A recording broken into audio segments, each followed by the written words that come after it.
Bonjour à tous et bienvenue sur le plateau de BITV. Aujourd'hui, je reçois Monsieur Emmanuel Casier et Sébastien Nerva.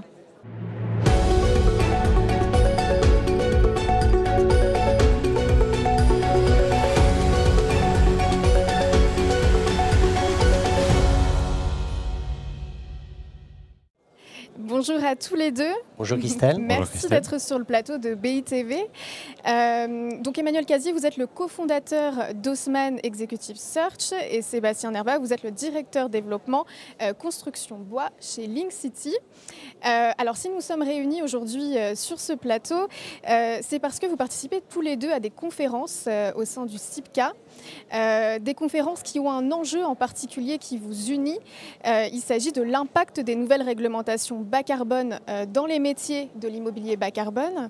Je m'adresse à vous en premier, Monsieur Emmanuel Casier, pour comprendre en quoi le recrutement est impacté par les nouvelles réglementations bas carbone. Alors effectivement, l'apparition de nouvelles réglementations depuis plusieurs années, le décret tertiaire, différentes nouvelles normes internationales et nationales impactent significativement les métiers de l'immobilier. Nous intervenons sur toute la chaîne des métiers de l'immobilier. Nous n'intervenons pas dans le domaine de la construction. Donc je vais laisser Sébastien peut-être s'exprimer un peu plus sur la construction. Ces métiers ils sont très impactés selon la typologie d'acteurs en fait. Nous intervenons pour des promoteurs, des investisseurs, de tout type, des utilisateurs et toute la gamme des prestataires de services dans la chaîne de valeur, de création de valeur de l'immobilier. Donc il y a deux types d'impact. Il y a effectivement, on réclame, on requiert des profils qui ont des compétences techniques assez fortes sur notamment la consommation d'énergie des bâtiments, la durabilité des bâtiments. On réclame des compétences techniques très fortes sur la connaissance des nouvelles normes environnementales. On réclame également des compétences techniques en matière de reporting, de data, de reporting.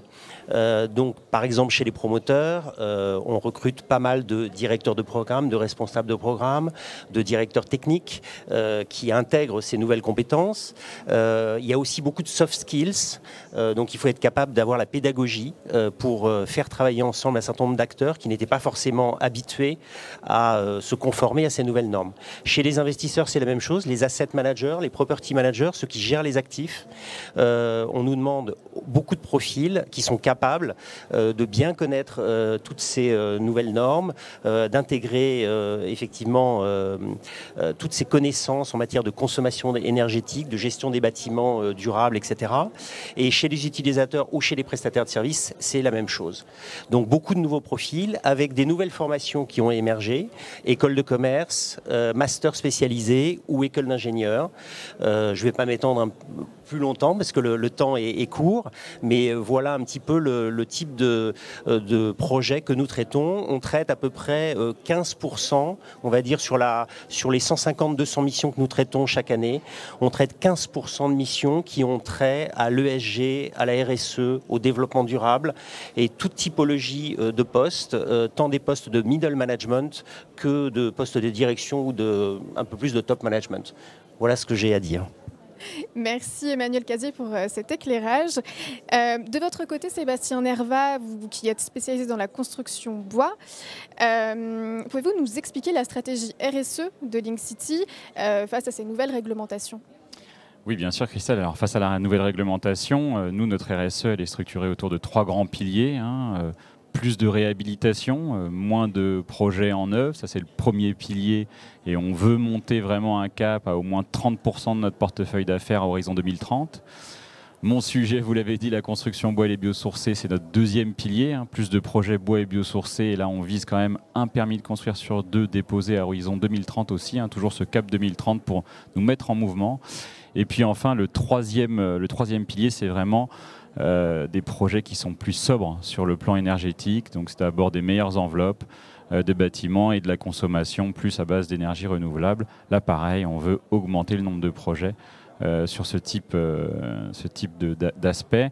La RSE, chez nous, c'est des métiers autour du conseil stratégique, c'est-à-dire comment on construit une feuille de route, comment on la rend applicable dans un contexte opérationnel, donc conseil stratégique et opérationnel. Donc ça forcément, cette direction, ce pôle RSE, c'est une création depuis plusieurs années chez nous, qui a construit cette démarche. Et puis nous, on a aussi une dimension ingénierie via notre entreprise générale. Et là, on va plutôt être dans des métiers, comme disait Emmanuel, de reporting de data. Alors ça touche aussi chez nous RSE, mais aussi de la comptabilité carbone. Calculer le carbone, faire de la comptabilité carbone dans nos ingénieries Bouygues Bâtiment, entreprise générale, ça c'est assez courant. Et justement, j'allais vous demander la recomposition des métiers. Alors, recomposition des métiers, si on prend au moins le propriétaire foncier, le maître d'ouvrage et puis le maître d'œuvre, pour se dire un mot, le propriétaire foncier, l'aménageur, la collectivité, les territoires, eux, leur challenge maintenant, c'est de construire une vision bas carbone. Donc pour ça, c'est, je pense, beaucoup les métiers de la formation. On cite souvent les fresques du climat. Nous, chez Link City, par exemple, on a accueilli une démarche de Nos Vies Bas Carbone, Inventons Nos Vies Bas Carbone, très intéressante que je conseille via cette association. La formation est en cours, il faut l'accélérer, je pense. L'écueil pour les territoires, ce serait de faire que des opérations exemplaires, exceptionnelles bas carbone, alors qu'il faut trouver le modèle économique du courant bas carbone. Voilà. Le maître d'ouvrage Link City, lui, son challenge, c'est pas de construire la vision, même s'il l'a construit, en tout cas immédiatement, centralement. Pour le maître d'ouvrage, c'est vraiment de trouver le modèle économique bas carbone. Donc ça, nous, on s'entoure auprès de partenaires, d'acteurs comme Wust Partner.